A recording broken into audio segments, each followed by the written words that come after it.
Hello everyone. आज का जो हमारा टॉपिक है वो है स्टोमक। इस वीडियो में हम केवल और केवल स्टोमक के कुछ जनरल फीचर्स, उसका साइज, शेप, उसके पार्ट्स के बारे में पढ़ेंगे।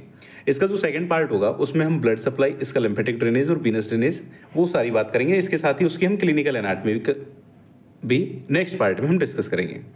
चलिए शुरू करते हैं। सबसे पहले अगर हम बात करें स्टोमक, सबसे पहले ये आपका लोकेशन आपको पता होना चाहिए कि ये upper and left part of abdomen है। और इसकी अगर हम लोकेशन की बात करें तो आपको पता होगा कि 9 रीजन्स आपके प्रेजेंट होते हैं एब्डोमेन में। अगर हम 9 की बात करें तो देखो, अगर हम बात करते हैं ये जैसे कि अगर हम अम्बलाइकस माने और इसको अगर हमें एक मिनट, ये अम्बलाइकस और यहाँ से अगर हम इसको 9 क्वाड्रेंट्स में डिवाइड करें तो इसमें आपके right side, left side same रहते हैं। जैसे कि अगर हम इनके नाम की बात करें तो एक होता है आपका हाइपोकॉन्ड्रिक रीजन, देन इसके बाद आता है लंबर रीजन और iliac region. Right side right hypochondriac region, left side left hypochondriac region. इसी तरीके से right lumbar region, left lumbar region, right iliac region और लेफ्ट इलियक रीजन। और अगर हम बात करें अम्बलाइकस में तो ये तो हो गया अम्बलाइकल रीजन। अम्बलाइकल से ऊपर जो आपका आएगा एपिगैस्ट्रिक रीजन और इससे जो नीचे होगा वो हाइपोगैस्ट्रिक रीजन। तो इस तरीके से ये आपके 9 क्वाड्रेंट्स होते हैं। अब इसमें स्टोमक कहाँ पे प्रेजेंट होता है? तो स्टोमक जो होता है आपका वो लेफ्ट हाइपोकॉन्ड्रियल रीजन और एपिगैस्ट्रिक और अम्बलाइकल, इन 3 में प्रेजेंट होता है। क्लियर है? तो ये आपको लोकेशन पता होनी चाहिए। अब लोकेशन को रटने मत बैठना, सिंपल सा है।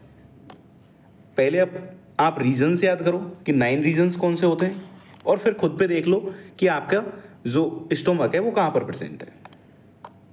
इसके बाद बात करें अगर हम कि इन अडल्ट लाइफ में जो स्टोमक जो होता है वो लोकेटेड होता है T10 and L3 vertebral segments में। और इसको हम कई पार्ट्स में डिवाइड करते हैं, लाइक कार्डियक, फंडस, बॉडी और पाइलोरिक, एंट्रम एंड कैनाल। अभी हम डिस्कस करेंगे।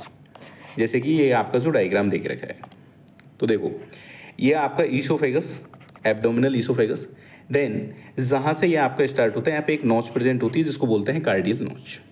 ठीक है, अब इसको हम कई पार्ट्स में डिवाइड करते हैं।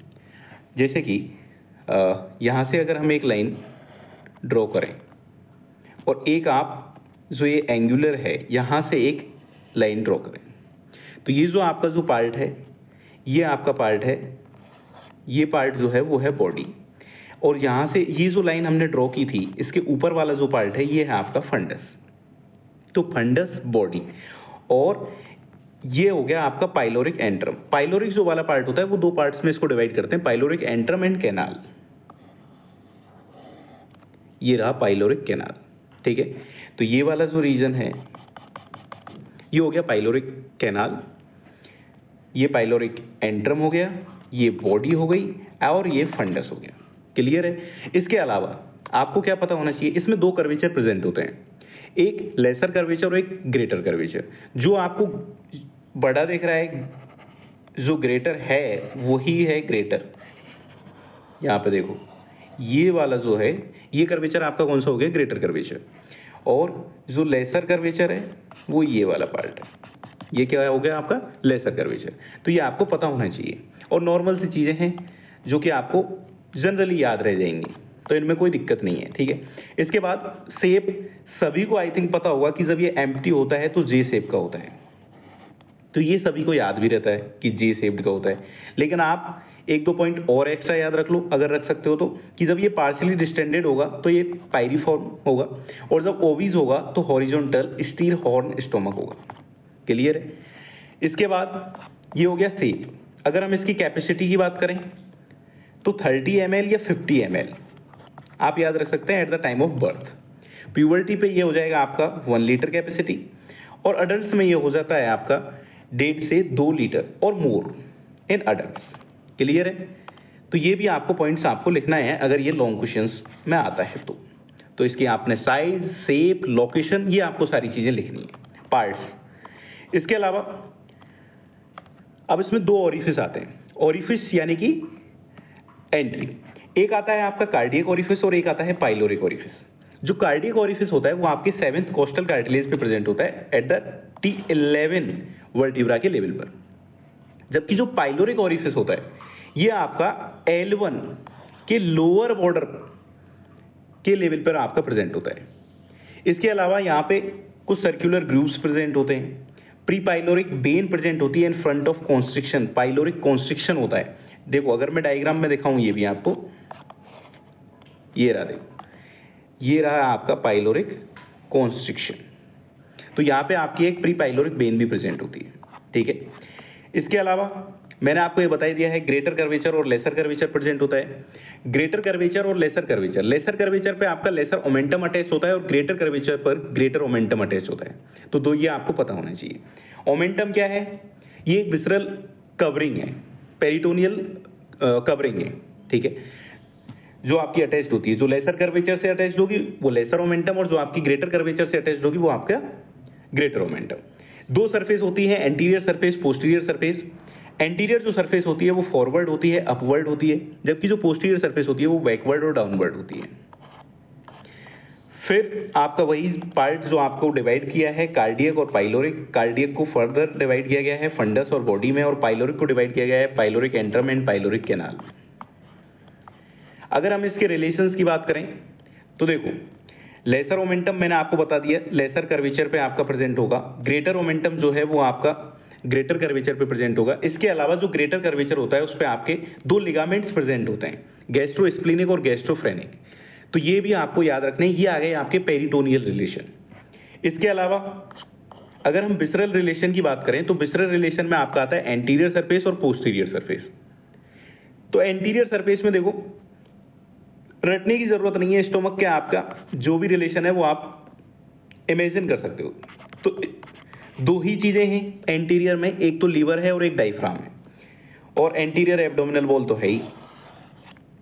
तो एंटीरियर सरफेस में आपको दो ही मेनली याद रखना है, लीवर और डायफ्राम। इसके अलावा पोस्टीरियर सरफेस जो कि आपका इंपॉर्टेंट भी है, क्यों?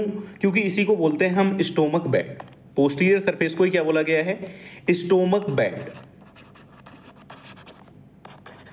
अब ये इंपॉर्टेंट है, ठीक है। अब इसमें आपकी कौन कौन सी विसरल्स आपके इन्वॉल्व हैं, कौन कौन से रिलेशंस आपके इसमें आते हैं। तो इसके लिए देखो एक छोटी सी ट्रिक है, doctor S3 kill patient, doctor DR4 diaphragm, S3। अब यहां पे 3 S आते हैं, एक S आएगा आपका सुप्रारीनल ग्लैंड, एक आ जाएगा splenic flexure of colon and splenic artery. Kill 4 क्या हो जाएगा? किडनी। और हम बात कर रहे हैं स्टोमक की, तो आपका लेफ्ट साइड ही चलेगा सारा। तो किडनी भी कौन से साइड की होगी? Left kidney. ऐसे ही अगर हम बात करेंगे कि जो सुप्रारीनल ग्लैंड होगी वो भी आपकी लेफ्ट साइड की होगी, तो लेफ्ट सुप्रारीनल ग्लैंड। इसके अलावा P और T दो वर्ड आते हैं, P4 pancreas and T4 transverse mesocolon. तो ये हो गए आपके पोस्टीरियर सरफेस या स्टोमक बेड के रिलेशंस, याद रहेंगे आई थिंक। दोबारा देख लेना, doctor S3, S for suprarenal gland, splenic flexure of colon and splenic artery. S3 हो गया। Kill 4 kidney, patient P4 pancreas and T4 transverse mesocolon. तो ये हो गए इसके रिलेशंस। ये इसका एक डायग्राम है जो कि आपको आना चाहिए, जब स्टोमक बेड आता है तो आपको ये वाला डायग्राम आपको बनाना है, ठीक है। तो यहाँ पे वही सारी चीजें फिर से बताई हुई हैं। इसके बाद हम बात करेंगे इसके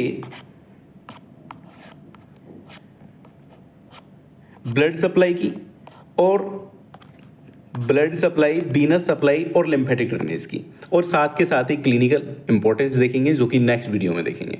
थैंक यू सो मच।